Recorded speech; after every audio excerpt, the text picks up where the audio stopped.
13-a, numri i cili është në qendër të shumë supersticioneve dhe teorive lidhur me atë se çfarë simbolizon.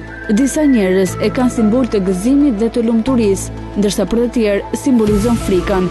Po ashtu, për shumë numri 13 rrethon botë fetare, historike apo matematikore, duke mbartur kuptime sa të ngjashme ashtu edhe të kundërta.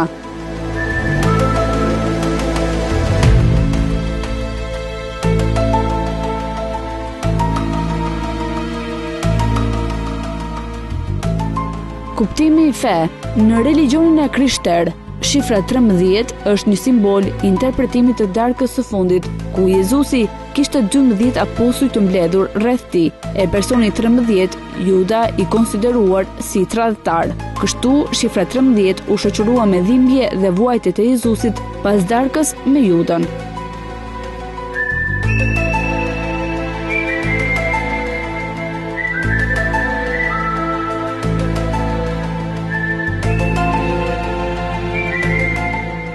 Fobia.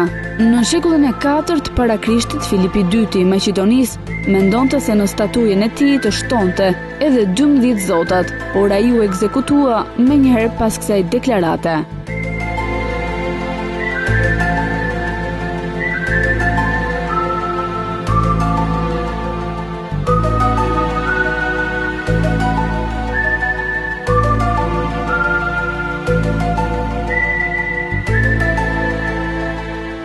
Në letrat tarot, 13 herë simbolizojnë vdekjen e herë rilindjen. Në letrat tarot nuk ka një emër numri 13, vetëm se paraqitet një skelet duke korrur.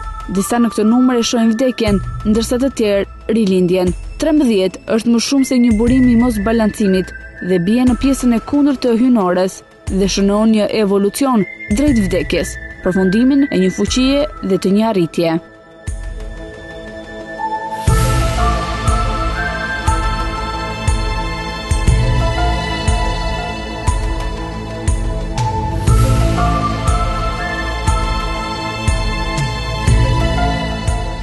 Kalendari Maja. Kalendarët Maja dhe Aztek përmbanin 20 muaj dhe 13 ditë. Në Babiloni, në muajin e 13 të vitit të brisht shfaqej një korb kopsjellës.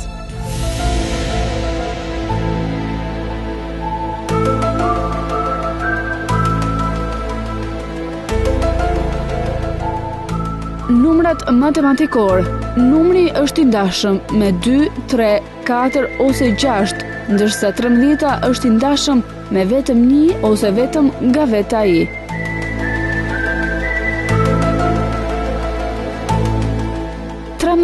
E premtja e zezë. Zëna fille e paragjykimit mund të vinë nga një legjendë nordike.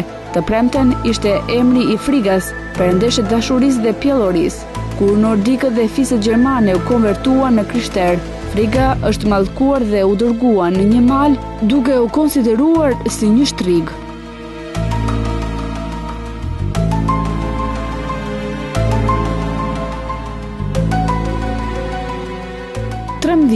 E premtja e lumturisë.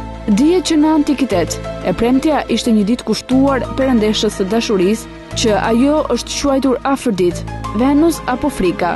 Kjo ditë është konsideruar më të gëzueshme të javës, për më tepër edhe sot e premtja duket të jetë një ditë me fat për disa popuj dhe komunitete fetare.